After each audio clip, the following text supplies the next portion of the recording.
Hi, everyone. Welcome to DevRunner. My name is Paul, and this is Subscriber Spotlight, where I have conversations with inspiring runners to help motivate you on your running journey. Today, I have an amazing runner, coach, YouTuber, and podcaster all rolled into one. We've got a ton to talk about, so let's just jump right into it with the amazing India Cook. India, thank you so much for being here. Hi, thank you. Thank you so much for having me. Oh, it's just my pleasure. I've been looking forward to this for a really long time now. If you could just give us like a short bio, who you are, where you're from, anything else you want to share. Yeah, sure. So my name is India Cook, like Paul mentioned, and I am actually born and raised in Atlanta, Georgia, around Atlanta. So I'm born and raised in Atlanta, and I've been living here all of my life, and I still live in Atlanta. So I actually started running back in 2008, and my very first race was the Peachtree Road Race, which is the world's largest 10K here in Atlanta, Georgia. So I started running that. My dad ran it. I used to go out and watch him run it as a child. So that was like my entry into running. Awesome. I really enjoyed it. But it was so funny. Something that's interesting, Paul, is that I only ran that race and no other race for the year. So I would train up for that race, nothing else. So I would train starting in like March because the race is in July. So Gotcha. I would train in March. The race is always on July 4th. And then after July 4th, when I go to my barbecue, I would let it all go. And I was no longer a runner at that point. I gotcha. So that was my entry into running. I did that for several years. And then at one point I did become a semi-pro cheerleader. I did that for a season. Oh, cool. And after I did that, I said, I need to get committed to something else since the season was over. I was like, I need to get committed to something else. So what I decided to do was connect with a run group here in Atlanta called Movers and Pacers. And we connected, and that has basically opened up the doors to a lot of things. I was running with them for a couple months, was very consistent, running at least like 3 days a week with them, transitioned into being a captain with that run group. And it just kind of opened the doors for me. And now running is kind of my identity. It is a piece of my identity, I shall say. And it has just opened up doors to me socially and in every other aspect. So once I got connected with that group, I started to get the bug of wanting to do some distance running. And of course, you know, when you're around people that are distance runners, they give you that positive peer pressure, right? Like they tell you, like, oh, go ahead and do a half. Oh, go ahead and do a marathon. And it's like, who wants to do that, right? So in 2014, I actually did my 2013, I did my very first half marathon. Okay. And it was not pretty, but I got it done. Then of course it became this thing of trying to get redemption from that run. And of course it just increased from there. So from now, I've done 2 marathons, hopefully getting some more under my belt. And I've done about 17 halves. Wow. And then of course, endless numbers of 5Ks, 10Ks, and other distances. So yeah, so that's kind of my running background of kind of where I am, and just being within the running space has gotten me just to a lot of the other things that you've mentioned, like run coaching, having a YouTube as well. Gotcha. We're going to dig into that a little bit deeper in just a couple of questions, but yeah, I just kind of want to talk a little bit now about like, what do you consider the highlights of your running career to this point? So I would say some of my highlights is obviously connecting with that run crew, but my second full marathon was something that I really absolutely adore. I know a lot of people think that their first marathon is everything. You can't forget that one. But for me, it was my second one. So on my first marathon, I actually had an injury that flared up. And it was my IT band injury, and it flared up at mile 8. Wow. And so, yeah, so from mile 8 to 26.2, I finished the marathon, but it wasn't pretty. But the reason why I say my second marathon is because I went back that following year for redemption of that race. And Gotcha. I literally trained solo. I did everything solo all through the summer months to be able to do that race. At the race, I went from start to finish basically by myself, which was very different than my first marathon. I had someone next to me the whole entire time. Gotcha. But it just gives you a sense of accomplishment and a sense of you did this, you put the training in, and I had a humongous PR from that. So I will say that race is one of my biggest. And then of course, just me consistently every single year I run the Peachtree Road Race. So that is like my glory race. Okay. And I just think when I think of highlights, I think of every year that race is different. But every year I look forward to it. I do it. I'm very invested in that race. There are so many things I want to explore in the way that you train for that second marathon specifically, and how you depended upon yourself as opposed to looking for more of this social help to achieve the goal. Because I think that's something that a lot of other marathoners can really learn a lot from, is learning how to just depend on yourself to cover that distance. But before I just kind of lose all focus here, let me ask you, what motivates you to run now and what your future running goals are, like short-term stuff? Yeah, sure. So my current motivation is a lot of different things. So I think since I've started this running journey, since I started my different platforms, I've been able to connect with so many amazing people that honestly look up to me. They get encouragement from me. So I will say my followers, the people that I've connected with on social media, people that I've connected with in person here in Atlanta, like being able to see them succeed and feel like they get encouragement from me is one of my biggest motivations. Like, so I feel like what I do is so much more than me. It's so many other things within that. So that's one of my motivators. And then honestly, with running is a big piece of my release, my mental release. So it is my me time. So for me, it's one of those things when I go out and run, it's my time to be alone. It's my time to be in my thoughts. It's my time to process things. And I feel like that is just kind of built into my routine to be able to do that. But it's also motivating for my future. I personally want to hopefully be a mom one day and a wife one day. And, I want to be healthy and I want to be able to hopefully run my kids up and down the road and run with my spouse up and down the road. And just being able to stay healthy and active is something that motivates me for that. So I kind of look forward for that. That's awesome. Yeah. So as far as goals right now, I am currently coming back from an injury. So I am taking my time and kind of getting back onto the pavement. So right now it's all about building my base and getting healthy again so that I can start doing some more distance running. I do have a half marathon and a 10-miler scheduled in the fall. Okay. So I'm hoping that through the summer, I can get my mileage back up and continue to be healthy or, recover as needed so that I can knock those out the park. Yeah, it's amazing. Like everybody is getting so excited about the fact that we get to run in person again, or it sure seems like that way.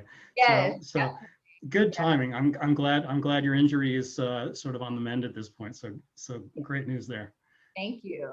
Cool. So I want to ask you, because you kind of hinted at the joy that you get from helping other people achieve their goals. So talk a little bit about what got you interested in becoming a run coach and what are the highlights for you of being a run coach? Yeah, sure. So I think for me, honestly, Paul, when I first started running, I was looking for someone like me. I was looking for someone that I was that person that was on YouTube Googling things, what to look for as a new runner. What are some things that I can do? And unfortunately, I didn't see many when I first started running individuals, not only women of color, but also just females in general. Mm-hmm. And also finding someone that was providing content or details on a lower level, a kind of an entry level versus all stats and statistics from elites, right? Like I couldn't empathize, I couldn't empathize with those people. So I would say that the initial journey to that was being who I didn't see when I was getting into running. And just realizing that through my journey and sharing my journey, there's so many people that ask questions. They want to know how to do, what to do. And I'm like, how can I not only reach the people that are already connected with me, but even people in the outside world they don't know me at all. They can just do a click and find me. So that's kind of just my outlet to do so. When it comes to coaching, I was connecting with people already. People was asking me questions. People were asking me how they should get into running, how they should do different things. And I was providing that knowledge for a while, but it wasn't until, a year or so ago that I said, you know what, let me put some certification behind my name, and make my information that I provide a little bit more credible. And that's what I have done. So, and it's been amazing. It has been an awesome, awesome time of coaching, and very, very inspiring. I get inspired by my clients in general. So it's definitely been a good time. That's so great to hear, because, believe it or not, you were a big inspiration to me. I remember when you first got your coaching license, and I had been like toying with the idea, and I'd put my name on the list, the waiting list for the RRCA, but I wasn't aggressive about sort of going there. And then when I saw your post, and it was like, wow, India went for it. I got to get more serious about this. And it's like, I'm just getting mine now. So, let me thank you for that, because, you inspired me. So. Yes, of course. And congratulations to you. I think that, the more the merrier, the more people that we have out here that love the sport, put the time and effort into the sport, and get certified so that we can help other people. The more the merrier. Let's all get it done. Exactly. The more people running, the happier the world is, as far as I'm concerned. So exactly. Cool. Yes. So let me switch gears a little bit, and ask you, beyond coaching, what sort of, and I don't know which came first. Well, obviously, I know where one of them came first, but what got you started with YouTube and podcasting? Which order did they come in? Did they come at the same time? What are your motivations there? So it's very interesting. So this kind of links to my story of me starting to really get into running. So when I ran my first marathon, I had a lot of people reach out to me like, "You're really about to do a marathon?" Like, they were shocked that I was going to be doing a marathon. The people that weren't peer pressuring me, just other people that were doing 5Ks and were like, "I don't think I could ever run a marathon."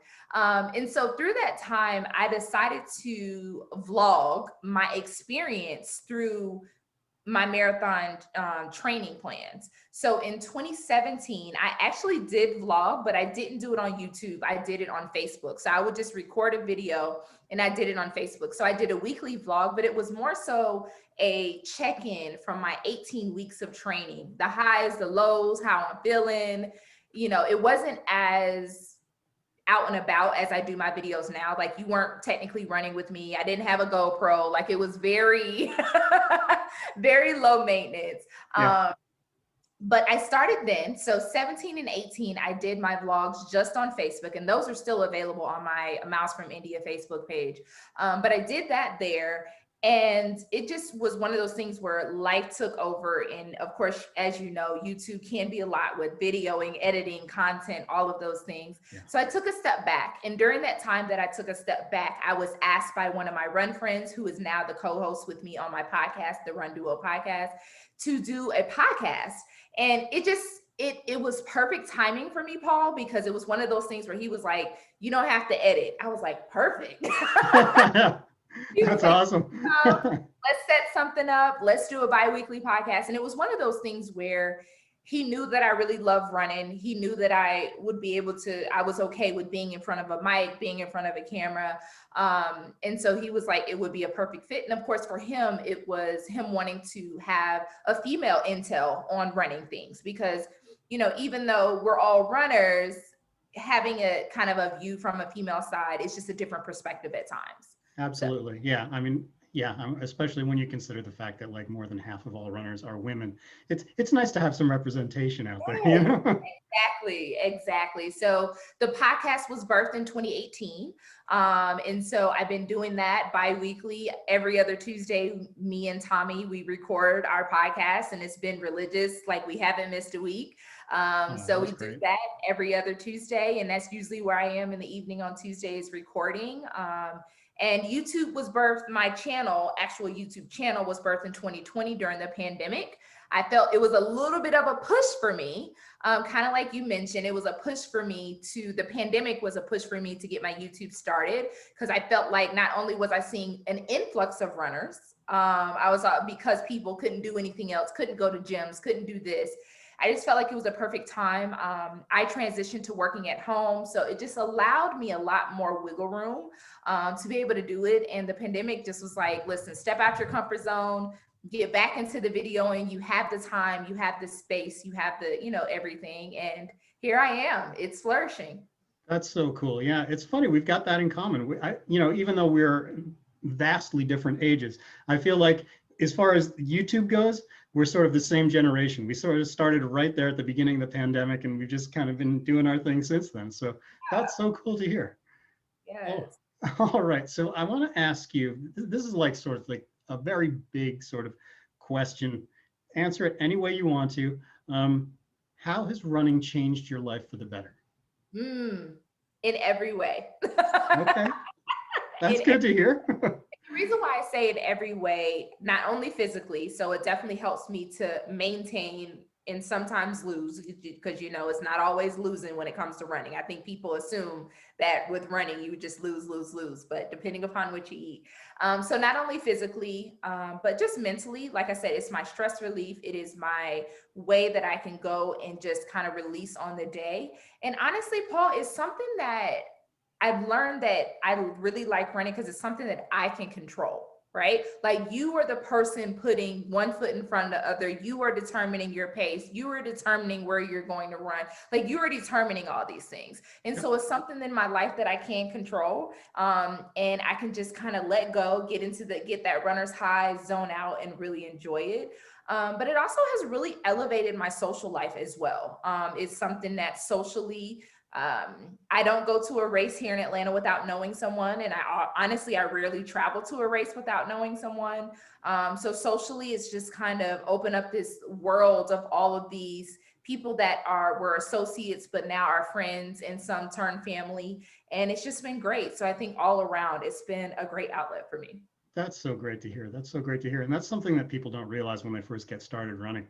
But yeah, it just transforms everything about most people's lives, and for the better. So I'm glad to hear it did that for you as well. So, all right, India, I'm going to put you on the spot a little bit here, because Okay. I'm going to ask you to share something about you that your regular viewers, listeners might not already know about you. So I think I shared one piece. I'll share another one though. So the piece about me being a semi-pro cheerleader, I don't talk about it often. Sometimes when people ask about my history, I do mention that because it was kind of the precursor to me running. So that's one. And then the other thing is that I actually love makeup artistry. So I actually do weddings and photography. Like I can come and be your freelance makeup artist if you had a wedding or a photo shoot or something. That is something that I completely enjoy. So That's I so love cool. making people beautiful. Wow. Yeah. Inside and out with the running and with the makeup. That's awesome. That's awesome. So, okay, I'm going to ask you now to share what you would consider a favorite piece of advice for runners, and then follow up with a favorite piece of advice for, I don't want to just say YouTubers, because you're an amazing podcaster as well. So advice for people who are doing social media in general.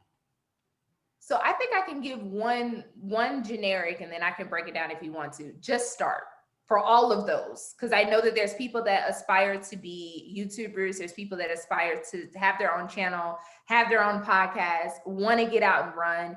Just start. And I know that it's not as easy as just start, but it really is. Like, it's one of those things where if you feel like you want to have it all together, you want to have all these things set up,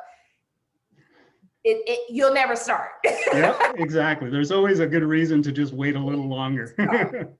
You will never start. But for runners, I would definitely say enjoy it. Don't get caught up into the stats and all that at the beginning, because you can lose your excitement for running earlier than needed, right? Like I think sometimes with social media, we often compare ourselves to other runners. We often, are on social media looking at people's paces, looking at how far they went, looking at their distance and saying, well, I can never do that.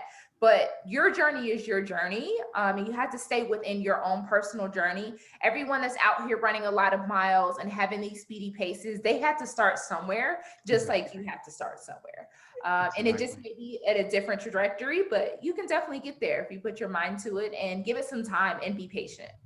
That's wonderful advice, because, especially for the beginning runners, they feel intimidated a lot of the time, but they don't realize that by the simple act of going out the door for that first time, they're actually serving as an inspiration to others who've always wanted to start as well. So, get out there, everybody. Don't be intimidated at all.